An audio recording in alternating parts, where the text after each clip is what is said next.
So these are the two most successful Truthear launches, and they are about to battle for being one Truthear champ.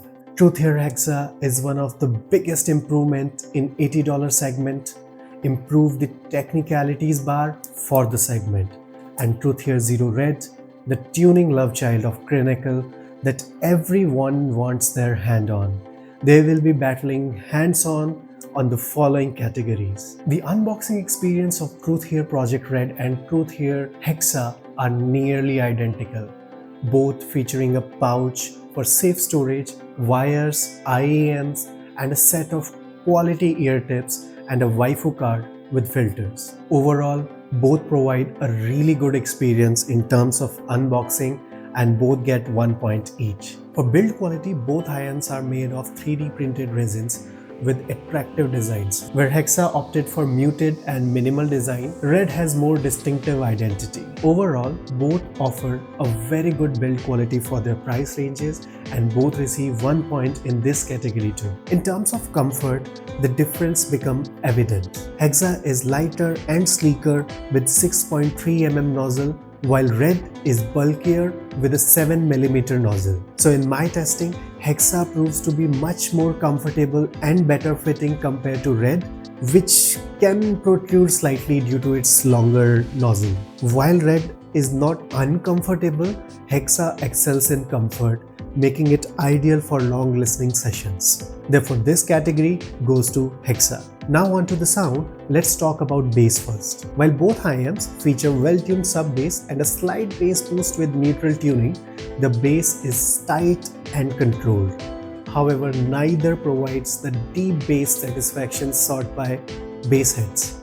Instead, the bass is accurate and punchy. So while Hexa lacks in mid-bass warmth, Zero falls short on sub-bass depth. However, Zero Reds offer a 10 ohm adapter, which while increases bass subjectively, compromises tonality. The boosted bass becomes muffled and muddy, losing its punch. For instance, in Mala by Rasta and Kobe, I specifically tested for sub-bass capabilities because Zero Red has subwoofer in it.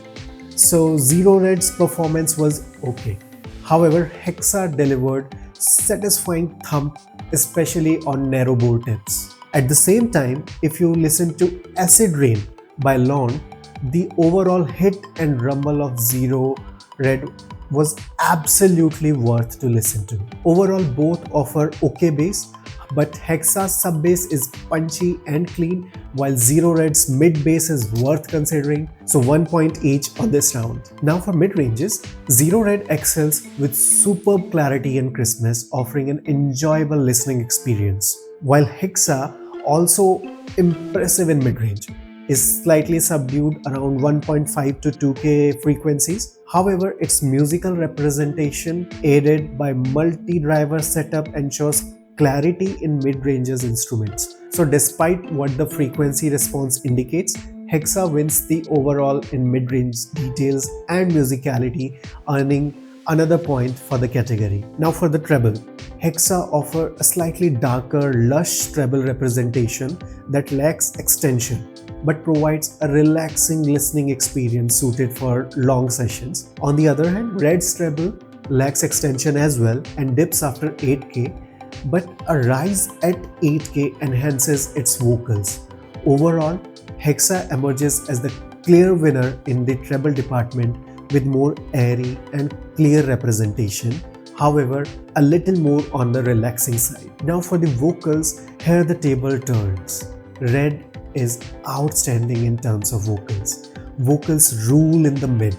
They are bright, lifelike, while maintaining overall details. In contrast, Hexa's vocals, while good, feel slightly drained out compared to Red when you do A/B testing. While both have good vocals and timbre, Red is preferable amongst the two if you want to talk about vocals. So the point goes to Red. Now for soundstage, I don't think either of these two sets have good soundstage. However, Red is a little wider. Both of them lacks in terms of depth. Hexa is very close to your head.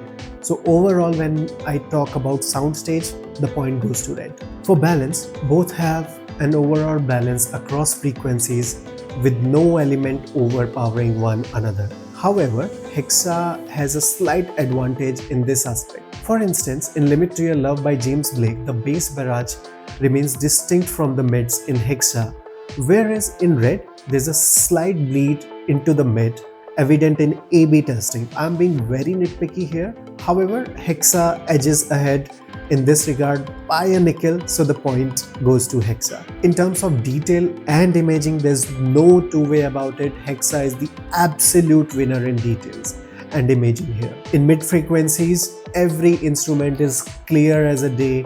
Fun part, if you are coming from a budget IEM, I can bet the moment you listen to Hexa, you'll listen to something new in your favorite song, I guarantee it. While Red is no slouch either, it is not just as good as Hexa in detail retrieval, however, very solid option for $55. So again, the round goes to Hexa. During my listening sessions, both IEMs have tight and controlled instrument layering and separations.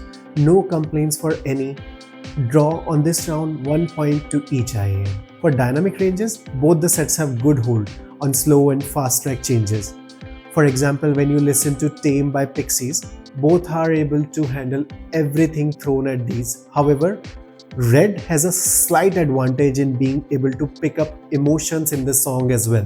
So the point goes to Red. So overall, with a 2-point lead, Hexa emerges victorious with a tally of 9 to 7 points. While you cannot go wrong with either of these sets, so here's a little cheat sheet for you to buy. If you seek overall performance and dynamic sound with a correct bass and neutral profile, you cannot go wrong with either.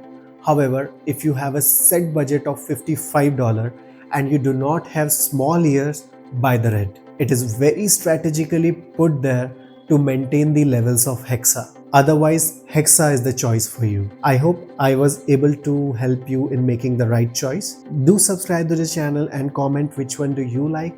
I enjoy both of them from time to time. I'll see you on the next one.